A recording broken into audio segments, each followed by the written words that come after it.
अस्सलाम वालेकुम प्यारे दोस्तों। शुरू अल्लाह के नाम से जो बड़ा ही मेहरबान और निहायत रहम वाला है। जैसे कि आप लोग जानते हैं कि बकरा ईद आने वाली है। ये क्यों मनाई जाती है, इसके पीछे असल कहानी क्या है, ये जानने के लिए वीडियो को एंड तक जरूर देखें। हजारों साल पहले का वाकया है। हजरत इब्राहिम अलैहिस्सलाम आराम फरमा रहे थे और उनको नींद आ गई। ख्वाब में देखते हैं कि अल्लाह तबारक व ताला उनसे फरमा रहे हैं, ए इब्राहिम, अपनी सबसे प्यारी और अजीज चीज को मेरी राह में कुर्बान करो। जैसे ही सुबह हुई, आप उठे और सोचने लगे कि नबी का ख्वाब कभी झूठा नहीं हो सकता। उस वक्त आपके पास बहुत ही तादाद में ऊँट मौजूद थे। अपने 100 ऊँटों की कुर्बानी दी। फिर अगली रात हजरत इब्राहिम अलैहिस्सलाम आराम फरमा रहे थे। उनको ख्वाब आता है। ख्वाब में देखते हैं कि अल्लाह तबारक व ताला उनसे फरमा रहे हैं, ए इब्राहिम, अपनी सबसे प्यारी और अजीज चीज को मेरी राह में कुर्बान करो। दूसरे दिन आपने 200 ऊँटों की कुर्बानी दी और फिर तीसरी रात फिर सोए। रात को ख्वाब में गैब से आवाज आई, ए इब्राहिम, अपनी सबसे अजीज और प्यारी चीज को मेरी राह में कुर्बान करो। जैसे ही सुबह हुई, हजरत इब्राहिम अलैहिस्सलाम सोचने लगे कि सबसे प्यारी चीज तो मेरा बेटा इस्माइल है। आप सोचने लगे कि अल्लाह पाक को देखना तो नहीं चाहता कि मैं सबसे ज्यादा मोहब्बत अपने फर्जंद से करता हूँ या अपने रब से करता हूँ। फिर आपने फैसला किया कि आप अपने फर्जंद को, अपने रास्ते, जिगर को अल्लाह की राह में कुर्बान करेंगे। हजरत इब्राहिम अलैहिस्सलाम अपने जौजा के पास आते हैं और उनसे फरमाते हैं, ए हाजरा, आज इस्माइल को तैयार करो, इसे गुस्ल करवाओ और इत्र लगाओ, इसको नए कपड़े पहनाओ। आज हम अपने दोस्त की दावत में जा रहे हैं। यह सुनकर हजरत हाजरा बहुत खुश हुई और हजरत इस्माइल इब्राहिम अलैहिस्सलाम को तैयार किया, नए कपड़े पहनाए। फिर इब्राहिम अलैहिस्सलाम अपने रफ्ते जिगर को लेकर मक्का की तरफ रवाना हुए। तभी पीछे से शैतान आता है और हजरत हाजरा से कहता है कि हाजरा, तुम्हें पता भी है कि तुम्हारे बेटे को इब्राहिम अलैहिस्सलाम कहाँ लेकर जा रहे हैं? वह उन्हें दोस्त की दावत में नहीं लेकर जा रहे, उन्हें मारने के लिए लेकर जा रहे हैं। बीबी हाजरा ने फरमाया, ऐ शैतान, तुम पर लानत हो, मेरे इब्राहिम ऐसा क्यों करेंगे? वह अपने बेटे को क्यों मारेंगे? तो शैतान बोला, हजरत इब्राहिम अलैहिस्सलाम ने ख्वाब में देखा है, उन्होंने अपने बेटे को कुर्बान करना है, इसलिए वह अल्लाह की राह में इस्माइल को कुर्बान करने जा रहे हैं। तो हजरत बीबी हाजरा ने फरमाया, ऐ शैतान, तुम पर अल्लाह की लानत हो, अगर ये हमारे रब की तरफ से हुक्म है तो ऐसे एक इस्माइल तो क्या, हम हजारों इस्माइल अल्लाह की राह में कुर्बान कर देंगे। फिर शैतान हजरत इस्माइल के पास आकर कहने लगा, क्या इस्माइल, तुम्हें पता है तुम्हारे बाबा तुम्हें कहाँ लेकर जा रहे हैं? वह तुम्हें अल्लाह की राह में कुर्बान करने के लिए लेकर जा रहे हैं। तो हजरत इस्माइल ने फरमाया, मेरे बाबा मुझे अल्लाह की राह में कुर्बान कर रहे हैं, इससे बड़ी खुशकिस्मती और क्या हो सकती है मेरे लिए। फिर शैतान यही सवाल लेकर हजरत इब्राहिम के पास आया और कहने लगा, तुम अपने लगते जिगर को क्यों कुर्बान कर रहे हो? तुम्हें पता भी है तुम्हारी कुर्बानी कबूल होगी या नहीं होगी? ये तुम्हारा बेटा है, तुम्हारा लगते जिगर है, तुम इसे अब कुर्बान ना करो। फिर हजरत इब्राहिम अलैहिस्सलाम पत्थर उठाकर शैतान को मारते हैं और उसे लानत भेजते हैं। बताया जाता है कि तब से ही मक्का शरीफ में हज के दौरान शैतान को पत्थर मारा जाता है। हजरत इब्राहिम आगे बढ़ने लगे और अपने बेटे से कहने लगे, ए बेटा, आपको पता है हम आपको अल्लाह की राह में कुर्बान करने के लिए ले जा रहे हैं। तो हजरत इस्माइल अलैहिस्सलाम ने फरमाया, ए बाबा जान, मेरे लिए इससे बड़ी खुशकिस्मती और क्या है? एक अल्लाह के नबी मुझे अल्लाह की राह में कुर्बान करने के लिए लेकर जा रहे हैं। हजरत इस्माइल अलैहिस्सलाम ने फरमाया, बाबा जान, मेरी आपसे एक इल्तिजा है, जब आप मेरा गला काटेंगे तो आप मुझे देख नहीं पाओगे, इसलिए आप मेरे हाथ पाँव को रस्सी से बांध दो। और बाबा, मैं चाहूँगा कि आप अपनी आंखों पे भी पट्टी बांध लें ताकि आपको रहम ना आए। ये कहा था हजरत इब्राहिम अलैहिस्सलाम ने अपने बेटे के हाथ पाँव बांध दिए और अपनी आंखों पर पट्टी बांध ली। फिर हजरत इब्राहिम अलैहिस्सलाम अपने बेटे को लिटा देते हैं और फिर छुरी अपने हाथ में लेकर अल्लाह तबारक व ताला से फरमाते हैं, ए प्यारे अल्लाह, तू मुझे एक तो क्या हजारों इस्माइल भी कुर्बान करने को कहता तो मैं तेरी राह में कर देता हूँ। ये कहकर जैसे ही हजरत इब्राहिम अलैहिस्सलाम हजरत इस्माइल अलैहिस्सलाम की मुबारक गर्दन पर छुरी लगाने लगे तो अल्लाह तबारक व ताला ने हजरत जिब्राइल अलैहिस्सलाम को हुक्म दिया, ए जिब्राइल, जल्दी से जन्नत में जाओ और वहाँ से एक जानवर लेकर हजरत इस्माइल की जगह पर रख दो। हज़रत इब्राहीम अलैहिस्सलाम अपने इम्तिहान में कामयाब हो चुके हैं। जैसे ही हज़रत इब्राहीम ने छुरी फेरी और अपनी आंखों से पट्टी खोली तो क्या देखते हैं, उनका बेटा खैरियत से उनके साथ खड़ा है और नीचे देखते हैं एक तुम्बा हज़रत इस्माइल की जगह पर कुर्बान हो चुका है, जिसे लोग भेड़ भी कहते हैं। हज़रत इब्राहीम अलैहिस्सलाम ने अल्लाह ताला का शुक्र अदा किया।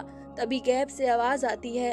अल्लाह तबारक व ताला फरमाते हैं, ए इब्राहीम, तेरे इस इम्तिहान को क़यामत तक याद रखा जाएगा और तेरी सुन्नत को ईमान वाले हर साल याद करेंगे और मेरी राह में जानवर कुर्बान करेंगे।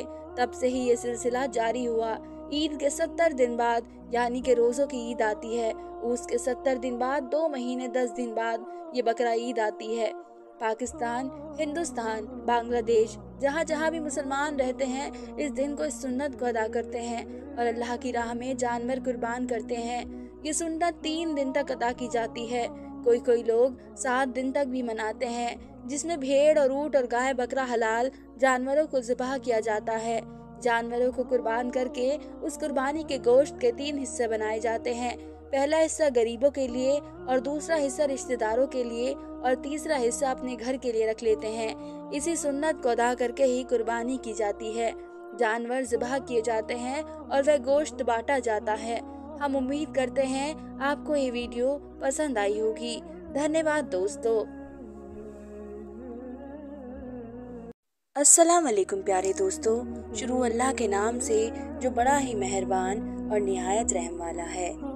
जब हज़रत इब्राहीम अलैहिस्सलाम अपनी बीवी हाजरा और अपने बेटे इस्माइल को मक्का के उस वीरान इलाके में छोड़कर फिलिस्तीन चले गए तो हज़रत हाजरा बहुत ज़्यादा परेशान हुई कि अब मैं इस वीरान इलाके में अपने दूध पीते बच्चे के साथ अकेले कैसी रहूंगी। यहाँ तो दूर दूर तक कोई इंसान नजर नहीं आता, हर तरफ सन्नाटा ही सन्नाटा है। हज़रत हाजरा अकेले अपने बच्चे इस्माइल को लिए उन पहाड़ों के बीच बैठी हुई थी। रात का अंधेरा था, हर तरफ एक दहशत सी छाई हुई थी। हज़रत हाजरा आसमान को देख रही थी और आंखों में आंसू भरे थे। दिल ही दिल अल्लाह से कह रही होगी कि अल्लाह मेरी और मेरे बच्चों की हिफाजत फरमा। मैं एक कमज़ोर औरत हूँ, इस वीरान इलाके में मेरा कोई मददगार नहीं। हज़रत हाजरा के पास एक घड़े में पानी भरा रखा हुआ था। उसी पानी को खुद पीती और अपने बच्चे इस्माइल को भी पिलाती। आखिर 3 दिनों के बाद वह पानी खत्म हो गया और फिर हज़रत हाजरा बहुत परेशान हो गई कि अब मेरे बच्चे को पानी कैसे मिलेगा। हज़रत हाजरा को पहले से ही पता था कि यहाँ आसपास कहीं पानी नहीं है, लेकिन वह अपने बच्चे इस्माइल को प्यास से तड़पता कैसे देख सकती थी। इसलिए एक उम्मीद लेकर उठी और अपने बच्चे को ज़मीन पर लिटाकर सामने सफ़ा पहाड़ पर चढ़ गई। सोचा कि ऊपर जाकर देखूं, शायद कहीं पानी नज़र आ जाए, लेकिन पानी कहीं नज़र न आया। फिर बीबी हाजरा दौड़कर दूसरे पहाड़ पर चढ़ गई कि शायद उधर से पानी नज़र आ जाए, लेकिन पानी का कहीं नामो निशान तक नज़र नहीं आ रहा था। दोस्तों, जब किसी पर मुसीबत आती है तो उसके घर वालों में से कोई न कोई उसकी मदद करने के लिए खड़ा हो जाता है। लेकिन आज इस मक्का की सियाह और पथरीली ज़मीन पर एक बेबस माँ जो अपनी आंखों के सामने अपने बच्चे को पानी के लिए तड़पता देख रही थी, लेकिन उसके लिए कुछ भी नहीं कर पा रही थी। हज़रत हाजरा आंखों में आंसू लिए इधर उधर दौड़ रही थी कि शायद कहीं पानी का एक कतरा ही मिल जाए ताकि मैं अपना बच्चे से मौत से बचा सकूं। लेकिन वहाँ तो हर तरफ सूखा ही पड़ा था। हज़रत हाजरा मिस्र की बादशाह की बेटी थी, इसलिए वह तो बचपन से महलों में पली बड़ी थी। उन्होंने आज तक इतनी मुश्किल कभी नहीं देखी थी। बीबी हाजरा एक बार सफ़ा पहाड़ पर दौड़ते हुए जाती कि शायद कहीं पानी नजर आ जाए और फिर दौड़ते हुए मरवा पहाड़ पर चली जाती कि शायद उधर ही पानी मिल जाए, लेकिन हर बार मायूसी ही हाथ लगती। जब बच्चे का ख्याल आता तो दौड़ते हुए अपने बच्चे को देखने आती कि मेरा बच्चा जिंदा है या नहीं। पानी ढूंढते ढूंढते सुबह से दोपहर हो गई। धूप की तेजी बढ़ती जा रही थी। सूरज ने दोपहर के वक्त के पहाड़ों को जला जला कर आग बना दिया था।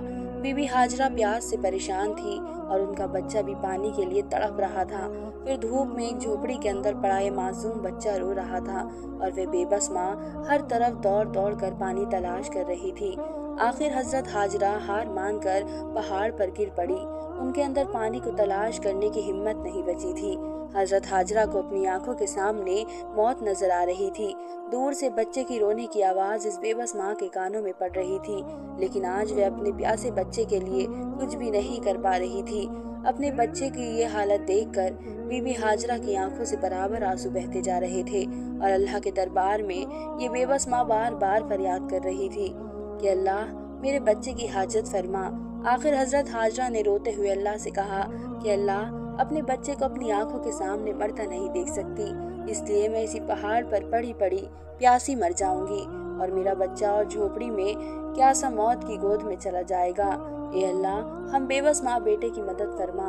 آخر مجبور ہو کر حضرت حاجرہ نے ایک پتھر پر سر رکھ دیا اور آنکھیں بند کر کے موت کا انتظار کرنے لگی، لیکن بچے کی رونے کی آواز کانوں میں گونج رہی تھی، اور ایک ماں کیسے اپنے بچے کو تڑپتا ہوا دور چھوڑ سکتی تھی۔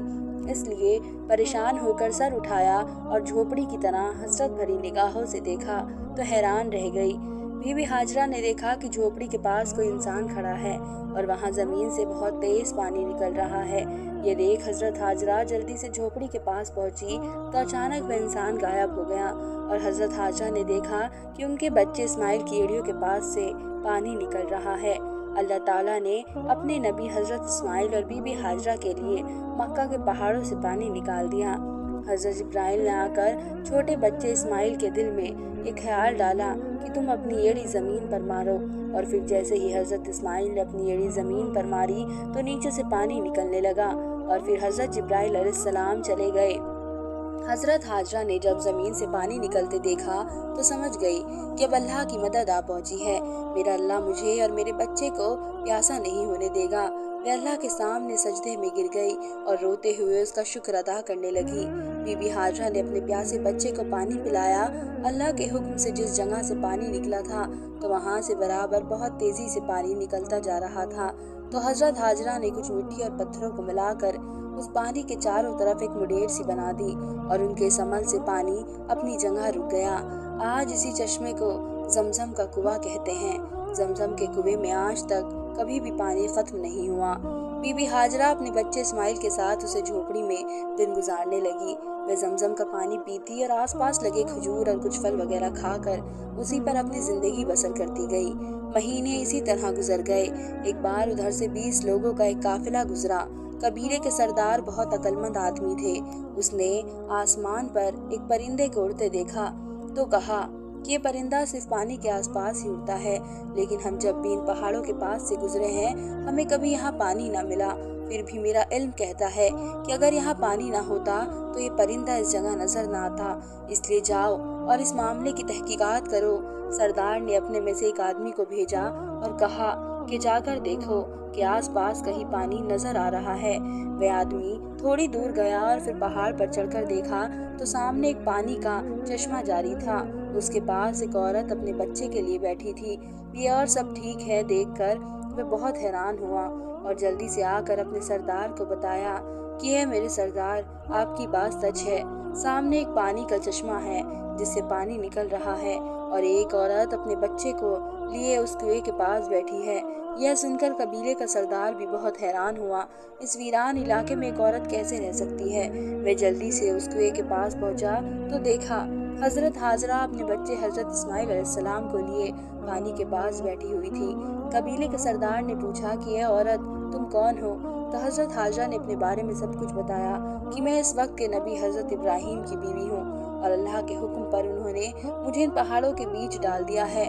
اللہ نے میرے اور میرے بچے کے لیے زمین سے یہ پانی کا کنواں جاری کیا ہے، اور ہم اسی پر اپنی زندگی بسر کرتے ہیں۔ یہ سن کر قبیلے کا سردار بہت حیران ہوا اور حضرت حاجرہ سے کہا کہ یہ نیک عورت، ہم اس پانی کے پاس ہی اپنا گھر بسانا چاہتے ہیں۔ اگر تم اجازت دو تو ہم اپنی بیوی بچوں کے ساتھ یہاں آپ کے گھر کے آس پاس ہی اپنا گھر بنا لیں اور اسی جگہ پر آباد ہو جائیں۔ حضرت حاجرہ نے کہا کہ ٹھیک ہے، تم یہاں رہ سکتے ہو اور اس کنویں کا پانی بھی پی سکتے ہو، لیکن ایک بات کا خیال رکھنا کہ یہ کنواں کسی کی جاگیر نہیں ہے، اسے اللہ نے جاری کیا ہے، اس لیے اس کنویں پر قبضہ کرنے کی کوشش نہ کرنا۔ काफिले के सरदार ने कहा कि यह नेक औरत, आप हमारी तरफ से बिल्कुल बेफिक्र रहिए, हम ऐसा कुछ भी नहीं करेंगे और जितना हो सकेगा हम आपकी मदद करेंगे। और फिर उन सारे काबिले वालों ने जमजम के कुएं के आसपास ही अपने घर बना लिए। हजरत इब्राहीम अलैहिस्सलाम 3 शहर में रहते थे और उन्हें अपनी बीवी हाजरा और अपने बच्चे इस्माइल की बहुत याद आती थी। लेकिन अल्लाह का हुक्म, हजरत इब्राहीम अलैहिस्सलाम फिलिस्तीन शहर में रहते थे और उन्हें अपनी बीवी हाजरा और अपने बच्चे इस्माइल की बहुत याद आती थी। लेकिन अल्लाह का हुक्म हुआ था कि इब्राहीम, तुम अपने बच्चे इस्माइल से तभी मिल सकते हो जब मेरी तरफ से इजाज़त होगी। इसलिए कई साल गुजर गए और हजरत इब्राहीम मक्का वापस लौट कर नहीं आए। एक रात हजरत इब्राहीम अलैहिस्सलाम सोए हुए थे कि तभी उन्होंने ख्वाब में देखा कि कोई कह रहा है कि इब्राहीम उठो और मक्का जाकर अपने बच्चे इस्माइल को ज़िबह कर दो। कहानी आगे जारी रहेगी और अगर आपने अभी तक हमारे चैनल इस्लाम वर्ल्ड को सब्सक्राइब नहीं किया है तो आप सबसे गुजारिश है जल्द से जल्द हमारे चैनल इस्लाम वर्ल्ड को सब्सक्राइब करें और इसका अगला भाग देखने के लिए हमारे चैनल इस्लाम वर्ल्ड को देखते रहें। खुदा हाफिज़।